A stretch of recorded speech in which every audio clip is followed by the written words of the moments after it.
Balik lagi di channel Banteng Mas. Hari ini VX 200. Walaupun udah tua, tetap masih gagah banget. Yang kita kerjain hari ini, shock, pelek, ban, sama lampu. Nah, kita mulai dari shock dulu. Shocknya kita pakai TJM Pace dari Australia. Dia remote reservoir dan bisa di-adjust untuk compression sama reboundnya.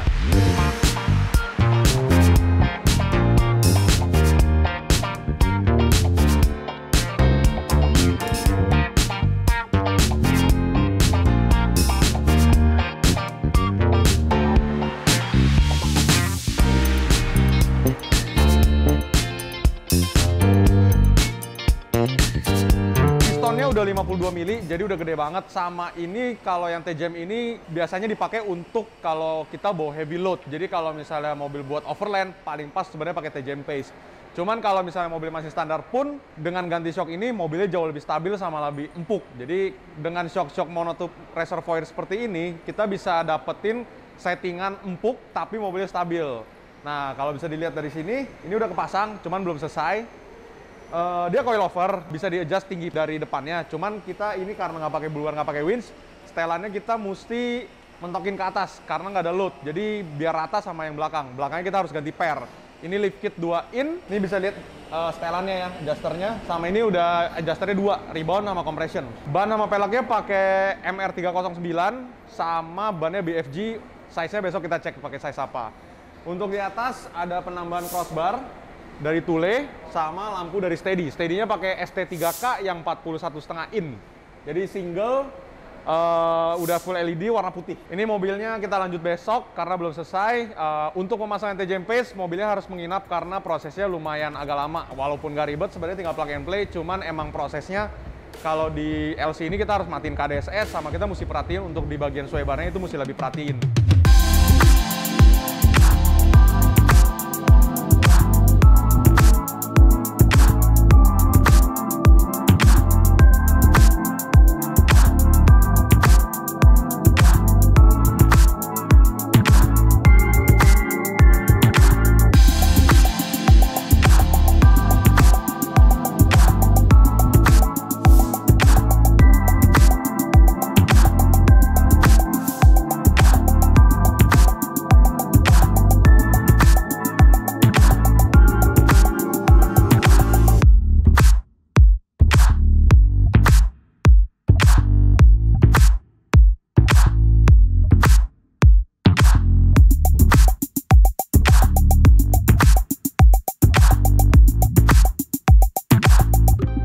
Udah beres, ban juga udah kepasang, pelek udah kepasang. Ini bagian belakang.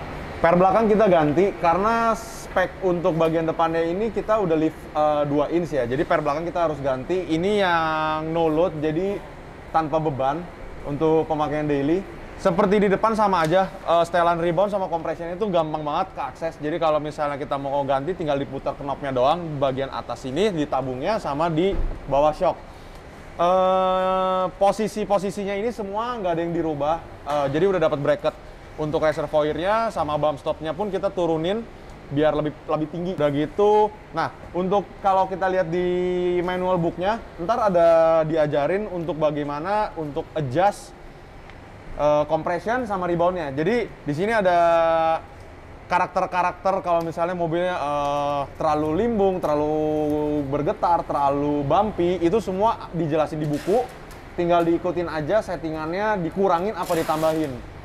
Jadi kita nggak usah pusing-pusing, tinggal coba bawa, kita coba-coba setelan yang paling pas untuk kita. Karena untuk di suspensi ini, beda orang itu punya preferensi yang berbeda-beda. Jadi kalau misalnya orang yang empuk, mau keras, mau stabil, mau off-road, mau naik tol, highway, itu semua berbeda-beda. Dengan adanya compression sama rebound adjustable, itu semua kita bisa dapetin untuk performa suspensi yang terbaik.